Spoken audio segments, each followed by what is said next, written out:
You know, it was back in 2008 when Jared Leto was slapped with a lawsuit. And no, it wasn't for the crime of breaking Claire Danes' heart in My So-Called Life, and that was a crime. You can think what you want about me. I never lied. See, what happened was this. Jared's band, the platinum-selling 30 Seconds to Mars, was sued by their record label for $30 million over breach of contract. So Jared and the band fought back, which isn't surprising for an actor who's never pulled punches. You know, when it comes to choosing challenging roles, like Fight Club, Requiem for a Dream, and a role a few stars would never want to go near, John Lennon's deluded killer Mark David Chapman in the film Chapter 27.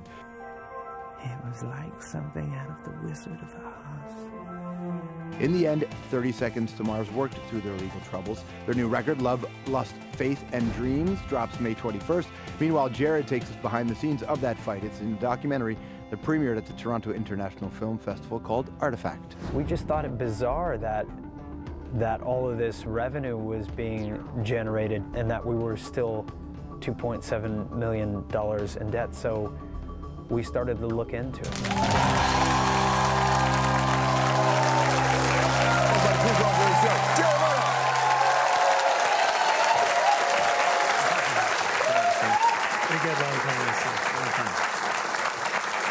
Welcome back, my friend.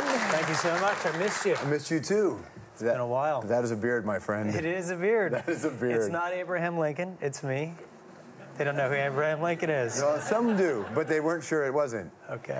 What is airport security like for you now with that beard? Pretty tough. Yeah, I can imagine. Congrats on your film. Thank you. I think it's really nice when you can accomplish a piece of art, but I can't imagine this one was a lot of fun. It was interesting. I mean, it wasn't a fun experience, but it definitely was a worthy one because we had a huge conflict with our record company. They sued us for $30 million. We battled them for a couple of years. We filmed it all. And this is the documentary about that experience. But it also gave us this record, which is a really important album for us, This Is War. A lot of people probably don't know that if I were to sit down and play a song at the piano or just to make a song up, that I wouldn't own that song. Somebody else would own that song, and I basically rent the things that I create. Something as simple as that, I think a lot of people would probably be like, that's pretty strange. If I built a chair and I designed and built that chair, I would own that chair and be able to take it with me wherever I go. Right. It's not quite like that with music. Well, it could be if you didn't sign a deal. That's the thing. You could do that. It could be, but they're really, to achieve worldwide global success and continued success, there aren't very many case studies of people who have done that from the beginning and sustained that throughout a career. Right. I don't know any of my favorite bands that have never been on a major label. And they provide a great service. Unfortunately, they have a history a difficult history. Acting seems isolating, and being in a band seems like it's a brotherhood in a sense, literally, in some senses. It can be. I mean, they both can be really wonderful. I do think film is really interesting, but like you hit the nail on the head. Making music is about community, and it's the total opposite of isolating. And do you like being in the community?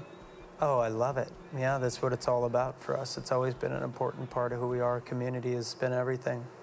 You think you can also be taken seriously in a different way by being an artist like this? Because when you have a beard like this, people just take you serious. They're afraid. Well, you're a serious guy, aren't you? I'm so serious. No. But when you have a beard, they don't see you smile. It's just a beard. It just moves a little. It could be the wind. Thing, if I push this up, it's out to here. That's the one thing about watching this film over the course of the years. You have some unbelievable hair in this film. Oh, it goes like this and like that, the facial hair. I've made plenty of, it's one series of mistakes after another accident and disaster here and there. But it's fun. You know, being in making art in general is about bravery. It's about taking chances. It's about kind of walking down a more uncomfortable path sometimes. I always challenge myself to do that, even if it's being foolish. So, where does that come from? I think it comes from a desire to create things and share them with people, to be of service. When I'm on stage, I really think of it as I am there to serve you, and not myself. I don't think I've ever heard the applause, and you probably know what I mean by this. I'm always thinking, how can I do a better job? Yeah. What does your mother make of all this?